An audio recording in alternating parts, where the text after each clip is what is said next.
নমস্কার সংস্কৃতায় তোমাদের সবাইকে স্বাগত জানাই সুরাগিরাতে। আজকে আমরা আমাদের নিত্যদিনের প্রয়োজনীয় কিছু জিনিসকে সংস্কৃতে কি বলে সেটা জেনে নেব।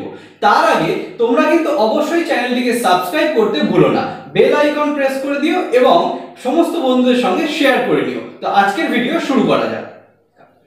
প্রথমে রয়েছে ধুতি।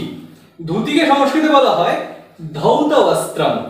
ধুতি ধৌত বস্ত্রম। শাড়ি, মহিলারা যে শাড়ি ব্যবহার করেন শাড়িকে সংস্কৃতে বলা হয় তাকে শাটিকা। শাড়ি শাটিকা।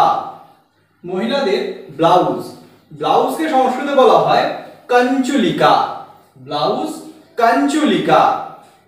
ঘড়ি, সেটা এমনি ঘড়ি হোক বা হাত ঘড়ি হোক, ঘড়িকে বলা হয় ঘটিকা। ঘড়ি ঘটিকা। জুতো, জুতোকে বলা হয়ে থাকে পাদুকা। জুতো পাদুকা। তাহলে ধুতিকে সংস্কৃতে বলা হচ্ছে ধৌত বস্ত্রম, শাড়ি শাটিকা, ব্লাউজ কাঞ্চুলিকা, ঘড়ি ঘটিকা, জুতো পাদুকা।